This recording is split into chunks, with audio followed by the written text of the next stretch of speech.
Good afternoon, everybody. Uneducated economist here. So, in a recent video, somebody in the comments section said that said something about like, "I hate to break this to you, dude, but we're already in a recession," stating it as if like I'm not aware of the economic downturn that we are experiencing right now. And I mean, I understand like if you don't watch every single one of my videos, I might come out on a video trying to raise the question to try and start the conversation, and it may seem like I'm not aware of an economic downturn taking place. Like I could see where maybe you might get that perception, but if you watch my videos on a regular basis, you would know that I'm quite aware of it. Now, 2 months ago, even longer ago than that, but 2 months ago, we had a yield curve inversion of the 5-year, 30-year, and that's an indicator that nobody really watches. And it was one that I got from Alan Greenspan. See, everybody watches the 2-year, 10-year. They watch the 2-year, 10-year and say that once that inverts, that's the economic indicator that's going to show a recession coming into the future. But Alan Greenspan says, although it's a very good indicator, what he would rather look at is the 5-year, 30-year. And when you see the 5-year, 30-year, the spread grow between these two, where the 30-year and the 5-year just starts to separate as far as the yields go, that's corporate management's willingness to invest. That's what he said. So when you see the gap narrowing, that's corporate management's non-willingness to invest, right? It's exactly the opposite. Well, go and take a look at the link I leave down in the description for you guys. It's the 5-year, 30-year chart, and it just went negative. So it's inverted right now. Now, the 2-year, 10-year, it's still not. It's close, but it hasn't inverted yet. But the 5-year, 30-year has. And it did months ago. And I put out the video saying, hey, guess what? We just had the 5-year, 30-year invert. This is the economic indicator that shows a recession for Alan Greenspan. I would be careful over the next couple of months. And bang, did it not happen.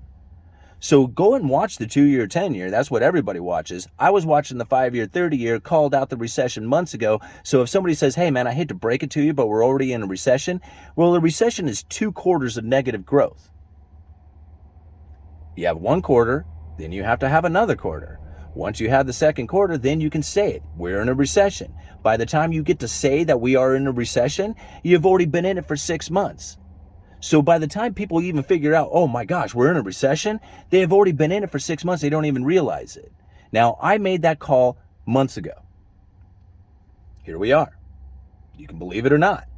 Now, I also watch lumber as my economic indicator as well.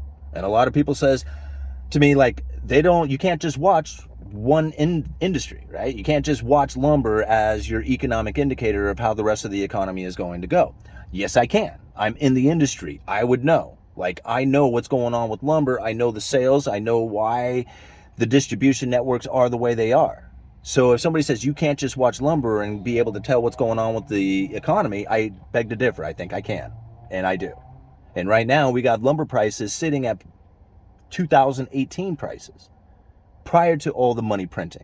So when people tell me, oh, money printer go burr caused lumber prices to go up, easy as that, no need to look any further.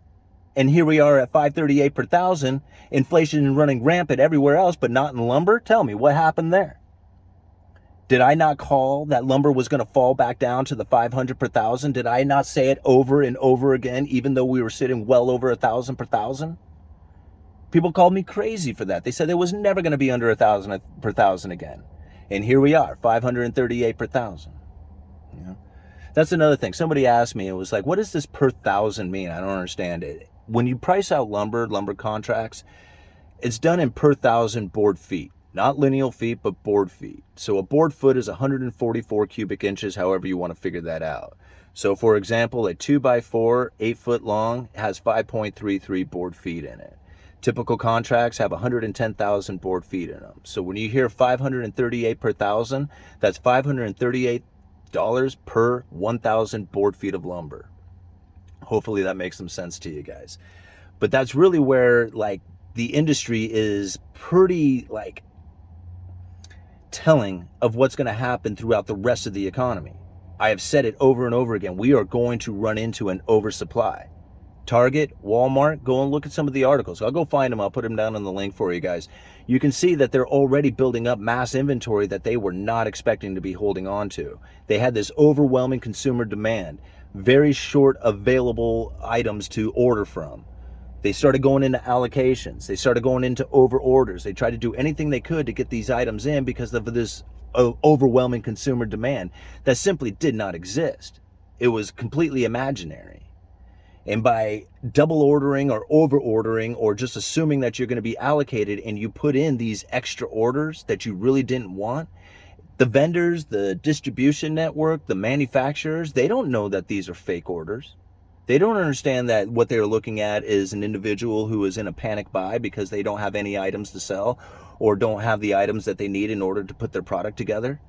They didn't realize that these people were panicking over and over and over again, and this overwhelming consumer demand just simply wasn't there. It was completely imaginary. And so here we are sitting in a situation in which that the supply of like stuff that people really don't need is going to start exploding. And the supply of things that people really do need, like fuel and food, that's going to start diminishing to the point that it's going to get very expensive. You know, that's something that somebody else had asked me about. It was just like, I don't know where you're coming up with this food shortage. There's plenty of food everywhere. Yeah, there will be. There'll be plenty of food. You're going to find it incredibly expensive. Nobody's going to be able to afford it. That's the problem. It's not that you won't be able to find it, it's that you won't be able to buy it. There's a huge difference in it. Go and look at Cantillon's essay. He talks about this exact thing. He talks about how the food distribution gets very tight and the only people who really have any food are the super rich and everybody else starves and dies. I mean, he actually talks about this in the essay. So don't think that it's not going to happen. It's an economic event that occurs in cyclical form. I mean, famines are common. Don't think that it can't happen again. So when I tell people, you know, be worried about it, it's legit. It's not like me trying to be like fearful so I can get more views on this channel. I mean, if I wanted to do that, I would title things with clickbaiting titles. I try to be very descriptive with my titles for that reason. So if you're like even remotely concerned about the future and being able to secure food, I would do something about that now. And I've suggested picking up canning supplies, lids, rings, jars, pressure cooker, and then learn how to do it. Somebody told me that it was just like, it's not feasible for them to start canning food. They live in an apartment or something like that. No, that is you can. I don't care if you're in an apartment or a house or anywhere. Canning food is something that you can do as long as you have a stove and a pressure cooker and the time.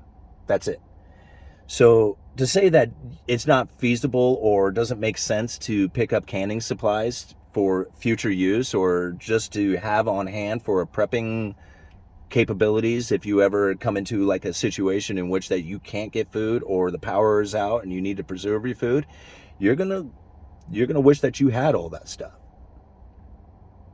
I'm gonna leave it there. Uneducated economist. You guys let me know.